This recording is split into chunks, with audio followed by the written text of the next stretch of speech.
Hello. അപ്പോൾ നമ്മുടെ ഒരു വീക്ക് ഓഫ് ഡേ എങ്ങനെയുണ്ടെന്ന് കണ്ടാലോ? രാവിലെ തന്നെ എഴുന്നേറ്റ് കുളിച്ച് വിളക്ക് വയ്ക്കാൻ പോകുന്നല്ലേ വിചാരിച്ചേ, പക്ഷെ അതല്ല കേട്ടോ. എഴുന്നേറ്റ് വന്നപ്പോൾ ഏകദേശം ഒരു 12 മണിയായി. പിന്നെ വിചാരിച്ചു കുളിച്ചൊന്ന് വിളക്ക് വെച്ചിട്ട് തുടങ്ങാമെന്ന്. അങ്ങനെ വിളക്ക് വെക്കുന്നിടം എല്ലാം ക്ലീൻ ചെയ്ത് നമ്മൾ വിളക്ക് വെക്കാൻ പോവാണ്. പിന്നെ ഓണറുടെ വീട്ടിൽ നിന്ന് കുറച്ച് പൂവും മാലയൊക്കെ കെട്ടി തന്നിട്ടുണ്ടായിരുന്നു. അപ്പോൾ അതൊക്കെ ചാർത്തിട്ട് നമ്മളിന്ന് വിളക്ക് വെക്കാൻ പോവാണ്. ഇന്നൊരു സ്പെഷ്യൽ ഡേ ആണ്, നമ്മുടെ ബിന്നുവിൻ്റെ ബർത്ത്ഡേ ആണ് ഇന്ന്. അപ്പോൾ ബിനി വരുമ്പോഴത്തേക്ക് ഇവിടെ എല്ലാം സെറ്റാക്കിയിട്ട് വിളക്ക് വെച്ച് പ്രാർത്ഥിക്കുക എന്നാണ് വിചാരിച്ചത്. രാവിലെ തന്നെ എനിക്ക് അമ്പലത്തിൽ പോകണമെന്ന് വിചാരിച്ചു, പക്ഷെ നമ്മൾ എഴുന്നേപ്പത്തേനും കുറച്ച് ലേറ്റായിപ്പോയി ഗൈസ്.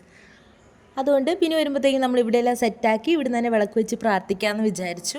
ഇപ്പം നമ്മുടെ വീട്ടിൽ എല്ലാ ദൈവങ്ങളും ഉണ്ട് കേട്ടോ. ഗുരുവായൂരപ്പൻ തൊട്ട് മാതാവ് വരെ നമ്മുടെ കയ്യിലുണ്ട്.